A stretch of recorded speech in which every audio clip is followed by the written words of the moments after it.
It's the Sean Widmer Podcast. It's a journal by someone that just really doesn't like to write.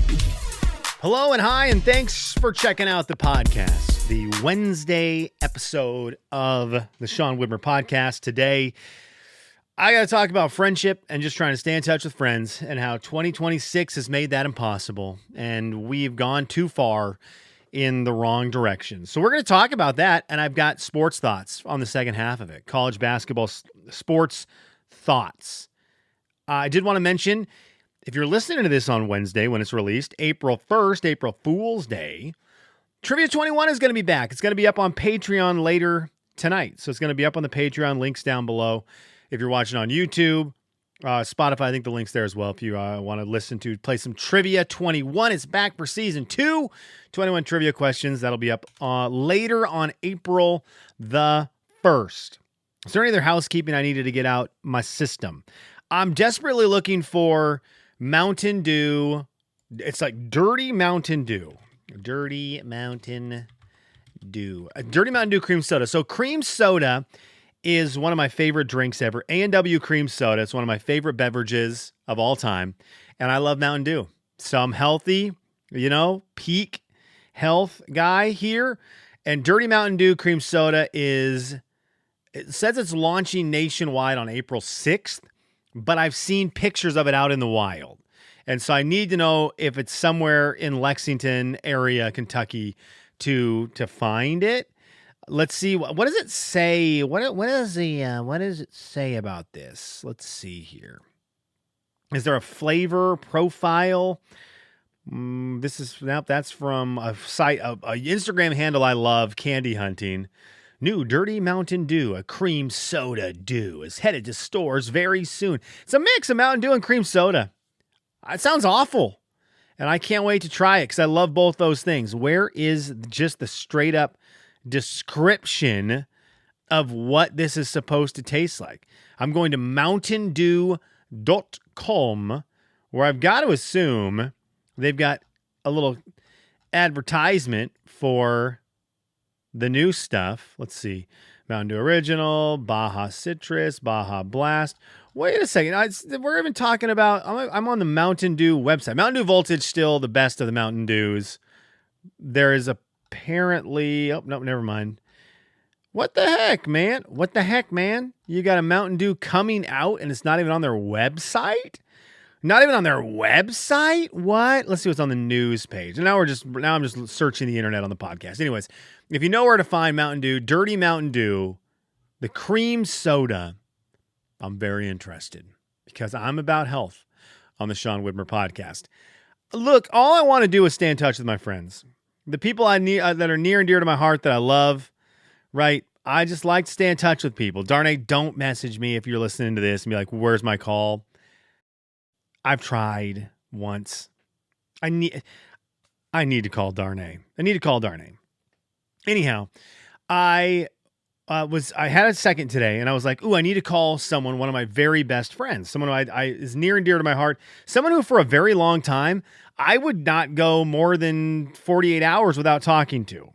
And now I go 48 days without talking to him because that's what happens when you move across the country. And he only liked me when I was on the radio show, and that's how we met. And then once I was off the radio show, he was like, we're not friends anymore. So I've tried to force the issue, and it's my buddy Brandon A. Rose, Bros Knows Podcast, formerly knows the host of the Bros Knows Podcast. But something happened that was very interesting to me. Brandon changed jobs. He got a new job. He was at Washington Trust in Spokane, and he moved to a new place. I do not want to give out the information of where he's working now because he's secretive and he doesn't like that stuff. I would hate for people to rush up to his office on 19th or 29th or 39th Avenue, whatever it is, and bombard his building now that he's new there. Speaking of buildings and stuff, need to read sponsorships. Tonight's episode of the podcast, unofficially sponsored by Numerica Credit Union in Spokane, Washington. A lot of locations there.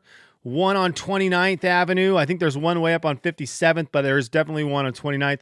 unofficial sponsor of tonight's podcast. Anyways, back to what we were talking about. So Brandon got a new gig, undisclosed location, and I was like, well, I need to call and I need to bother him at his new office. That's all I need to do that. This will be fun. This will be call him up and be goofy. So I'm going to call and hopefully just, ask, is Mr. Rose there, right? Is manager Brandon there? And just see what I can get. And just talk to him and say, hey, what's up, dude? I wanted to call you at work. So I try to call Numerica Credit. Sorry. I try to call his place of work by looking it up online, looked up his office, clicked call, and this is when it begins. We've gone too far in us not wanting to talk to people. No one wants to talk to anyone anymore. They just want to text or get on Snapchat. We've just lost the concept of a good old-fashioned phone call. I listened to an automated service for probably 4 or 5 minutes before quitting. And I was like, that was too much for me just to call his building and try to talk to him. So I let it go. Well, I was driving and I was like, I'm going to try again. So, I'm talking to Siri. That's another thing. I'm talking to Siri while I'm driving. I'm like, Siri, get me the number for this. So that eventually calls and it's like, here's the options. Which option do you want? So I'm just continually saying operator. And finally I'm like, okay, well, let's see if I can back end this. So it's like, do you want to do this? I'm like, sure, let's do that. And I just answer all these questions until finally it's like, you hear this call could be monitored for customer service needs or whatever it is, or safety. I don't know. And finally a voice on the other end. I'm like, finally I got through to his business, to his building. This is great. I'm like, hey, I need to talk to Brandon, manager Brandon. Silence.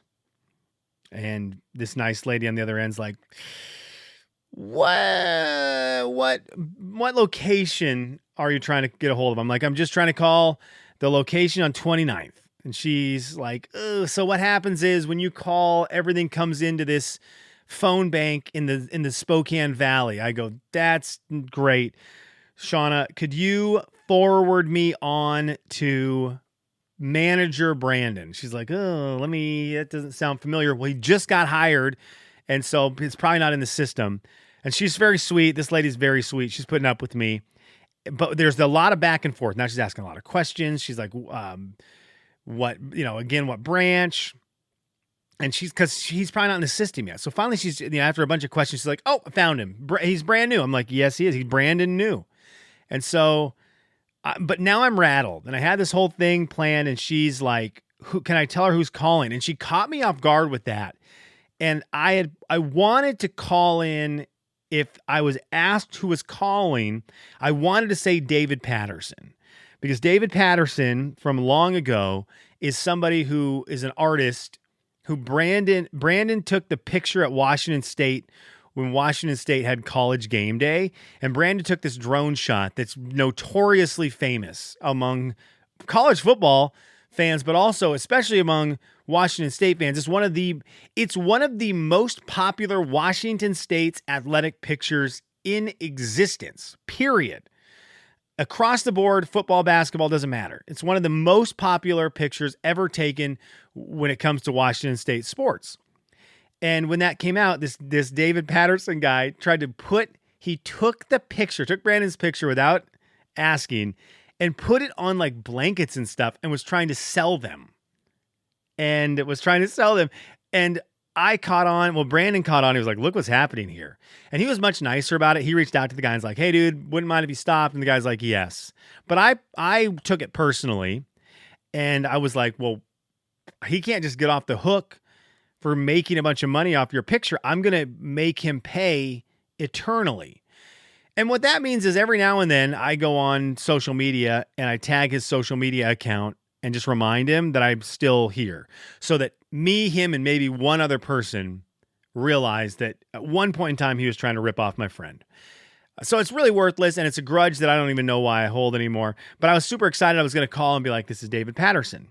And the lady's like, who's calling? I go, crap, I didn't expect to get to this point. We were going back and forth so long.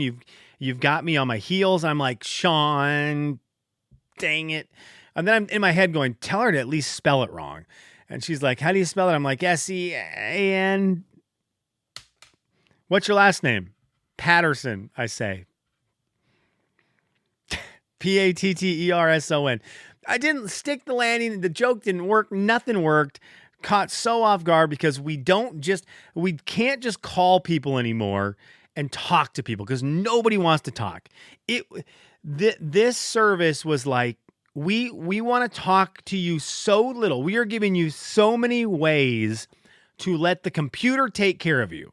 Do you want to open a new account? Yes or no? Everything you could possibly do. Do you want to check your balance?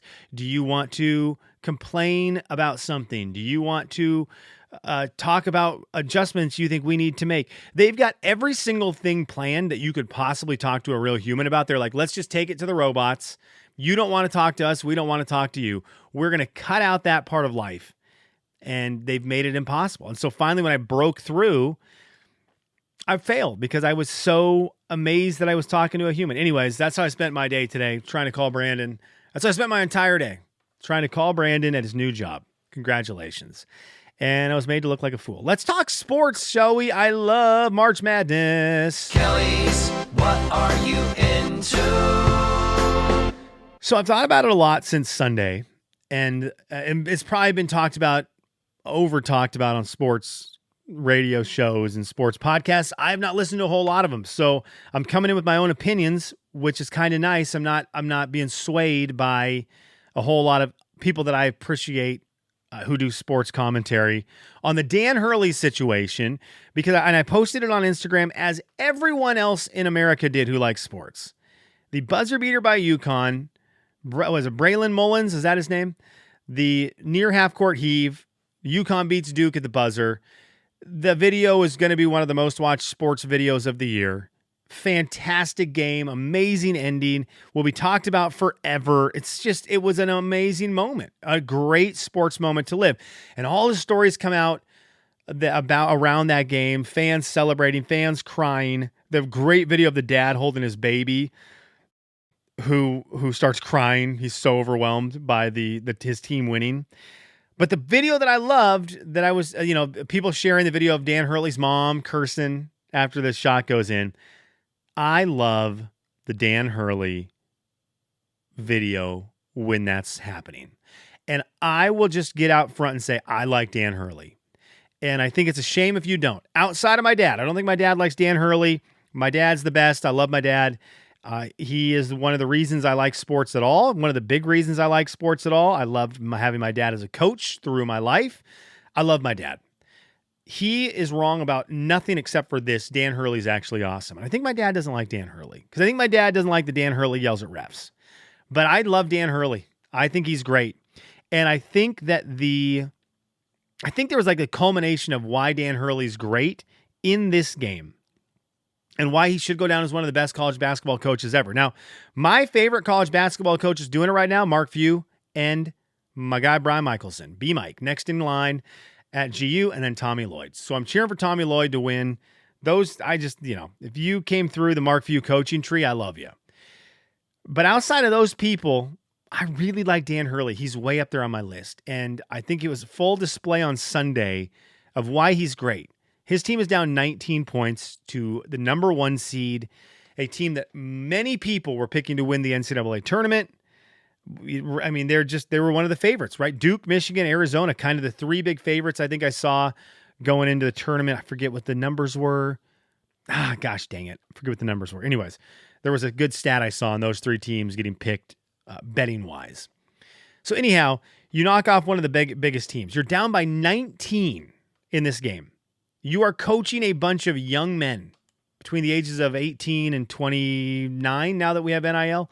No, 18 and 22, right? A lot of these guys, freshmen and sophomores, young boys who have got kicked in the teeth. And the writing on the wall for a lot of those situations is you're about to bend over and just get kicked until you're all the way down. You're just going to take this loss and you're just going to get beat down in the second half. But Dan Hurley has instilled a confidence in his players. And I think you have to give him credit. It's really hard just to say, I talk trash about 17, 18, and 19-year-olds all the time. But this one instance, I'm going to switch my take on that generation and be like, no, they're really tough. Can't do that. They're the same generation. So you know what you think about the 17, 18, 19, 20-year-olds that you see around right now. You know. You've got your opinions on them. Dan Hurley has made this group of young men extremely tough enough that they were down 19 against one of the best teams, and they clawed their way back in. They never stopped playing. They never stopped grinding. They never gave up. That is instilled by your coach. I think that is a huge, huge win for Dan Hurley's entire scope of what he does as a head coach. He's built young men into hardworking, never give up, don't quit dudes. So that's a great thing for him. And I also looked up online former UConn players. I was Googling all the different ways you can try to find a former UConn player who played for Dan Hurley talking trash about him. Unless I had to look up, bench player who never got to play minutes, who's bitter, that every single team has his opinions on Dan Hurley. If you were a player who played for Dan Hurley, played in games, was an impact player of any kind, they're not talking trash about him. So the media and everybody outside of UConn could talk trash on Dan Hurley because he yells at refs. He seems a little harsh, kind of seems like a jerk at sometimes, a jerkhead at sometimes. He does. Him and Mick Cronin kind of get that about each other, and it's visible. But when the people inside the walls of the house aren't saying that, it's pretty hard to really have that latch on, because we don't know what happens in the doors, behind the closed doors. And so we see this stuff and we make all these accusations, but the guys who are there all the time seem to be in on it. Now, I'm sure there's coaches who coach with him and people who work with him who do not like him at all. But I would say you could find that with every single coach in America. You could find that with almost any single person who works a job where they're at a high position and there's people that work underneath them. You're going to find that no matter what. There's people who aren't going to get along and they're not going to mesh. So I just think it's a big testament to him that as much as on the outside people will hate on him, you look inside the walls and his players aren't talking trash about him. So he's got all this going on for him. And then the video of him in that moment is awesome because you can feel the connection he has and the love he has for these guys. So you go in thinking, well, Dan Hurley treats his guys like crap. He probably yells at them, calls them names, hates them, demoralizes them, bullcrap. You see it in that play. The real Dan Hurley, where the tip, when he's doing all this, who, ha, he, who, and the shot goes up. And it's not like he's yelling bad shot or anything. He's just holding his breath, as everyone else is. And when it goes in, it's pure elation. And the elation he has is palpable and it's raw. And it's the thing that was driving me crazy this week is, and I got a couple messages about people not liking him coming up and putting his head against the ref, which was very weird. When I first saw it, my very first reaction before I was bombarded with people's opinions on it was he was so emotional and someone came up towards him. And that's just what his reaction was. That I didn't think it was a threatening or meant to be like in that moment meant to be this jerk move. I just think it was the move. I think it was what he had locked in the chamber and the emotions caught the best of him. And that was his reaction to it. And so I thought it was just raw. And it was like almost a look to the ref, like, we'll see you next Saturday, bud. We'll see you next Saturday. We're here. We'll be there in Indianapolis. And so, the back and forth went on all week. Well, finally, I think it was today, the referee, Roger, whatever his name was, and Dan Hurley, both separately in their own interviews were like, yeah, there was no beef. There was no beef. The ref was going over to inform Dan Hurley there's going to be 0.3 seconds on the clock. And Dan Hurley's like, yeah, I have no problems with that ref. I love Dan Hurley because he's like, I didn't have any problems with that ref, but he's still out there going, the ref I yelled at earlier this season in the whatever New Mexico game or whatever, that guy I wanted to kill. This guy I like. There was no bad blood between them. It was just the moment. That was the reaction. That was just the raw. child. Like, that's where you feel the childish nature of the love for sports from this guy, which I think is great to see a grown man who's just working as a coach to revert back to childish inhibitions of, I'm just going to put my head against your head and look at you because this is what I got in the tank for celebration. It was great. It was a great moment. I loved it. So I'm big on Dan Hurley. I'm really excited for the Final Four. I think that UConn-Illinois game is going to be an interesting one. I don't know much about Brad Underwood or his Illinois Fighting Illini.